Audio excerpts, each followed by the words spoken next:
Muchas gracias. Aparte de aquellos temas recurrentes en términos que tienen que ver con verificación, control, auditorías, en general todos los aspectos técnicos del voto electrónico, la pregunta que muchas veces se hace es si es confiable. La verdad que yo quisiera invertir en realidad la frase.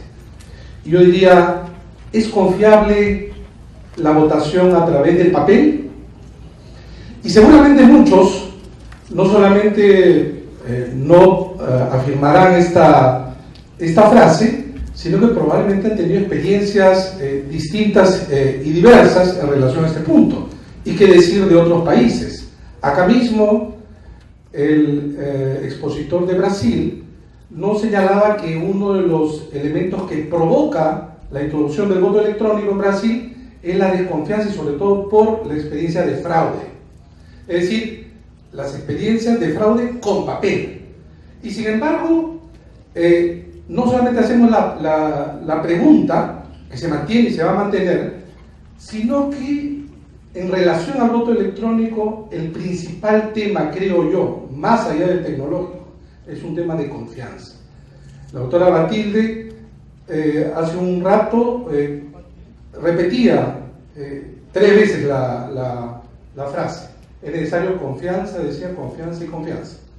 Hoy en el Perú, pese a que tenemos un marco normativo que posibilita la realización del voto electrónico, hay algunos que han sostenido que incluso es inconstitucional, porque señala, por ejemplo, a través de una interpretación de mi punto de vista errada, que la Constitución habla pues de la mesa electoral, y en consecuencia, ¿cómo es posible el tema de la mesa pues con el voto electrónico? En realidad este es un error, porque en realidad se habla de mesa en términos abstractos, y que eso ahora adquiriría sobre todo en el recurso del voto electrónico asistido como una máquina de votación.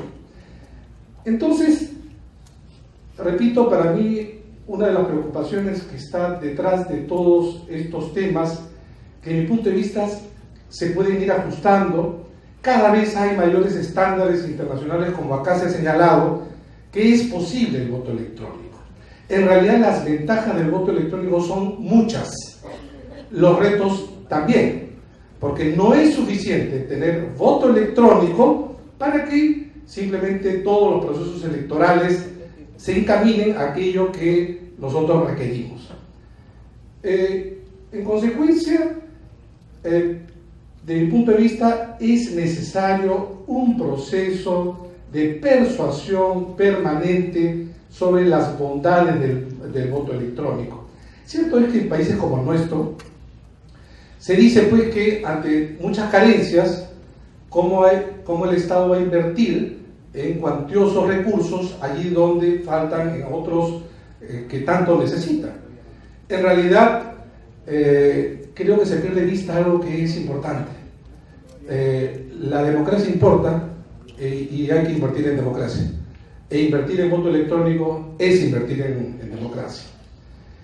Y entonces, cuando hablo de confianza, acá tenemos un punto. ¿Quiénes son los generadores de confianza? Los generadores de confianza son, en este caso, en el nuestro, los organismos electorales. Y ahí acá juega un papel fundamental. No solamente con la promoción, no solamente con el planeamiento adecuado que pueda producir una gestión adecuada, sino su interrelación entre ellos, como por ejemplo, para empezar este evento que interrelaciona a los organismos electorales, como la propia gestión. Hay una diferencia en el mundo en términos de organismos electorales muy grande. Probablemente el expositor de Austria no conozca a quienes se encargan directamente de la gestión electoral en Austria. En Alemania, un alemán no conoce quién es los encargados de este proceso. Los suecos, los nórdicos, no saben, pues, y además no saben por una sencilla razón: no existen organismos electorales autónomos. Las elecciones las desarrollan entidades públicas ordinarias. Los formatos hay muchos. En nuestros países, particularmente en América Latina, tenemos hace más de un siglo organismos electorales autónomos. ¿Autónomos de quién? Del Ejecutivo, del Legislativo. ¿Por qué sucede esto que nosotros sí y ellos no? ¿Estamos más desarrollados? ¿Tenemos una mayor tecnología? Nada. Lo que hay allí es un tema de confianza. Mientras más confianza en el Estado, menos autonomía en relación, y digo autonomía en el buen sentido acá, en relación a un organismo distinto. Y en América Latina por eso es que produce organismos electorales autónomos, como luego se hace también en los países del este, en África y en Asia. Y entonces los organismos electorales tienen que producir confianza. Y confianza quiere decir interrelación entre ellos, confianza también con el Ejecutivo, el poder que indudablemente se tiene que también plantear como voluntad política llevar adelante esto, así como los partidos en el Congreso. Si no se genera confianza con los partidos, esto no es posible. No hay ninguna parte en donde se haya producido voto electrónico sin que los partidos hayan podido entender y aceptar y colocar esto como una ventaja para todos y para ellos también. La desconfianza de los políticos es simplemente por desconocimiento, no, es una desconfianza legítima, porque lo que está en juego es el poder, no está en juego cualquier cosa, porque en términos tecnológicos, ustedes se ponen a pensar, por cada segundo se transmite a través del mundo virtual dinero, datos, información. No se va a poder transmitir votos. Ese pequeño núcleo de números que transmite cualquiera de las soluciones tecnológicas, eso es posible.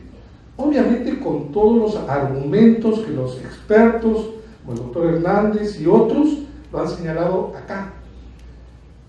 Entonces, la confianza tiene que producirse, tiene que mantenerse, porque lo peor que puede ocurrir en un país es que ese proceso escalonado y paulatino, sereno y responsable que se tiene que hacer, no hay vuelta atrás.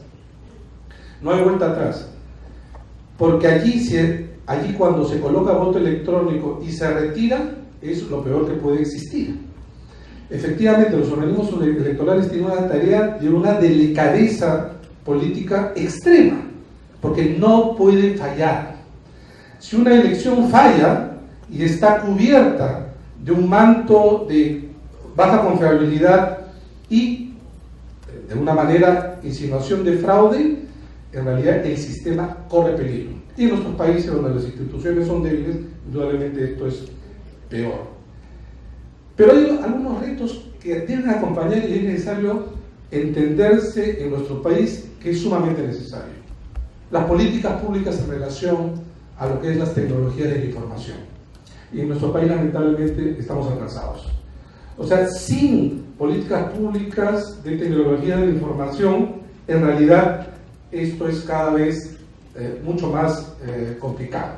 Porque hay una brecha que se señala de manera constante, la brecha tecnológica.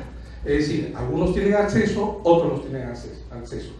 Pero hay otra brecha que es tan igualmente importante que no lo he escuchado acá, que es el tema de la brecha generacional. La brecha generacional. Hoy, los que tienen menos de 18 años son nativos digitales. Cualquiera de sus hijos, sobrinos, hermanos que maneja un iPad, se lo entregan sin saber absolutamente nada, no necesita un tutorial, puede comprometerse con esto de manera natural. Lo que hoy muchas veces los políticos, nosotros también y mucha gente, tiene resistencias a la tecnología, tiene que ver también con sus percepciones y con su visión de un tema digital y tecnológico.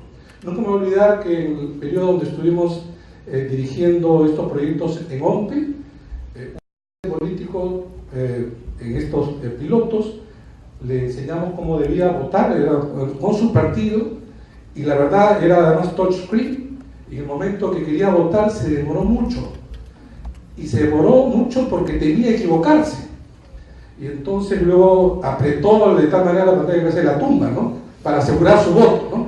En realidad esto digamos que es una anécdota, no ocurre pues no ocurre y no ocurrirá de un tiempo a esta parte con lo que sería el electorado mayoritario, que ahora son los nativos digitales. Pero hay un aspecto que en nuestro caso me parece fundamental y es necesario relevarlo. Con el voto electrónico se elimina el voto nulo y el voto en blanco. Ese es en relación al votante, pero hay un aspecto que mejora sustantivamente en el caso peruano en relación a los miembros de mesa. El doctor Tábara señaló que este es uno de los procedimientos electorales más complicados, complejos y a veces innecesarios.